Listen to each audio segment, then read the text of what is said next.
खाद नीचे डालें, खाद सारे या हमारे यहाँ पॉलीहाइलाइट का प्रयोग करें, वो बहुत अच्छा खाद है।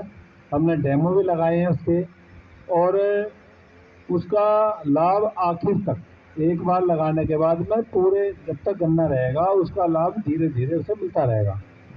उसके अलावा एक, क्योंकि वैरायटी में दिक्कत है आई है, क्योंकि 238 के बराबर की वैरायटी कोई ऐसी नहीं हुई, मगर 118 वैरायटी है जिससे किसान लगा के उस लेवल पे जा सकता है।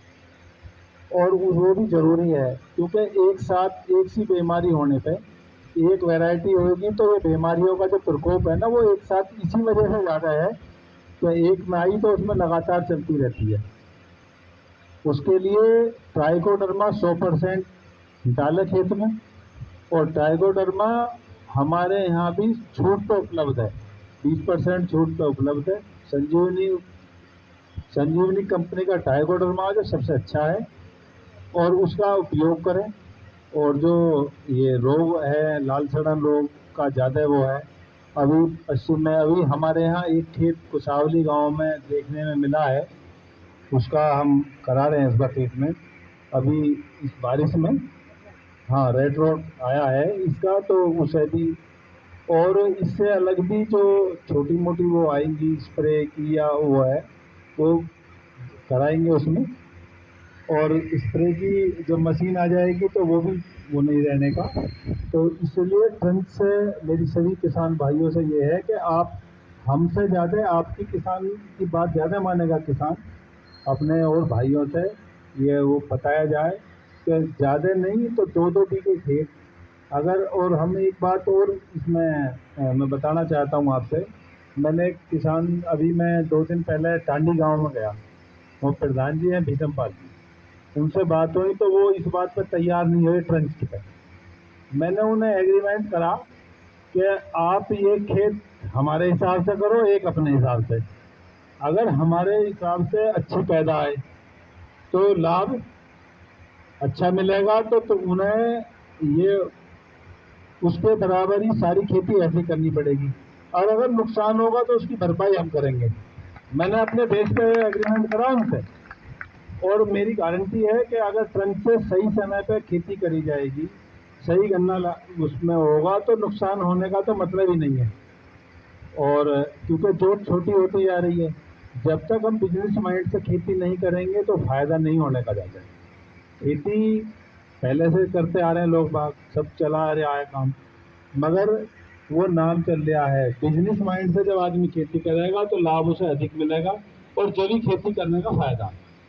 तो इसलिए मेरा यही अनुरोध है कि ट्रंच से खेती करें, ट्रंच वो है, वैरायटी थोड़ी थोड़ी चेंज करें, और अगर ज़्यादा वो है तो 238 की वो नर्सरी लगाएं, जिससे अभी 2-4 साल ये वैरायटी चल जाएगी कि हमारे यहाँ ज़्यादा वो नहीं है। खेतों में ट्राइकोडर्मा का जरूर इस्तेमाल करें। हेलो, जो ट्रेंच की बात चल रही है, जो ज़्यादातर सभी यहाँ किसान जो है ट्रेंच के ही, और सबके अपने अपने विचार है, करने का तरीका है। और भैया ने जैसे अभी बात बताई थी कि इसमें ट्रेंच में मेन समस्या है ड्रिलिंग की, और हमारे यहाँ जो मेथड है गन्ने की बुआई का, वो सबसे गलत है। वो सबसे गलत क्या है कि हम गन्ना बुआई के बाद में खेत में पाटा मतलब मैड़ा लगाते हैं, और जो नियम है गन्ने का वो ये है कि अगर हमने एक बार खेत की खूट निकाल दी, उसके बाद में हमें उसके अंदर अपने ट्रैक्टर नहीं ले जाना चाहिए, जो लगभग 16 से 20 क्विंटल तक का होता है। एक तो हमें जब अगर हम ट्रेंच में गन्ना बुआई कर रहे हैं तो 1/3 गन्ना हम पॉसिबिलिटी करें कि प्रयास करें, हमारी हो सकता है 100-200 प्रति बीघा ट्रेंच की लागत बढ़ जाए बुआई की, कि हम गन्ने का ऊपरी हिस्सा बुआई में लें। तो शरद ऋतु में और बताओ वो, हाँ ये बात सही है कि शरद ऋतु में हम उसकी छटाई कर सकते हैं। जो हमारा गन्ना अगर डिस्टर्ब है, काना है, या जहाँ आँख नहीं है, अगर शरद ऋतु की बात जो बड़े भाई कर रहे हैं उसमें अगर हम सिंगल कट के गन्ने की बुआई करेंगे तो सबसे चीप बेस्ट होगी। और मैं किसान भाई को एक सुझाव देना चाहूँगा कि हमारे सामने सबसे ज़्यादा समस्या है कि हम किसी भी तरह का कंपोस्ट खाद, जो हमारी कूड़ी का खाद है, जो अब हम पशु नहीं रखते उसमें, उसकी बहुत ज़्यादा रिक्वायरमेंट हमारी फसलों के लिए होती है, जो हम सुचारू रूप से उसकी रिक्वायरमेंट है वो पूर्ति नहीं कर पाते। तो हमें करना, अगर थोड़ा सा यहाँ भी थोड़ा हमें मेहनत करनी पड़ेगी, कि अगर हम ट्रेंच पे करना बुआई कर रहे हैं और उसकी 5 फीट की चौड़ाई ले रहे हैं, और जैसे मार्च की भी बुआई है वो भी कहीं कोई दिक्कत नहीं है 5 फुट की चौड़ाई में भी, बस वो जो खाद है उसे हम अगर कूडों में डाल दें, उस नाली में डाल दें और फिर हम अपने गन्ने की बुआई करें ट्रीट करके उसे किसी भी उससे। और जो ट्राइकोडर्मा की बात है, ट्राइकोडर्मा तो बहुत ही बेस्ट है। अब जो समय आएगा नवंबर के बाद में जनवरी तक, चाहे मेरा अपना ऐसा मानना है कि अगर हम उसको घर पे तैयार करके कुड़िए खाद में खड़ी फसलों में भी डाल दें, पानी चला दें, क्योंकि टेम्परेचर हमारा उसके लिए सफिशियंट हो जाता है, जो उससे उसका जो हमारा विषाणु है, जो जीवाणु है, वो खराब नहीं होता है और वो स्थापित हो जाता है। सबसे अच्छा समय है। और उसमें एक और फायदा है कि आपका सितंबर तक किसान जो है सभी खादों को डाल के रुक जाता है। अक्टूबर में कोई भी किसान जमीन से किसी भी तरह का उर्वरक यूज नहीं करता।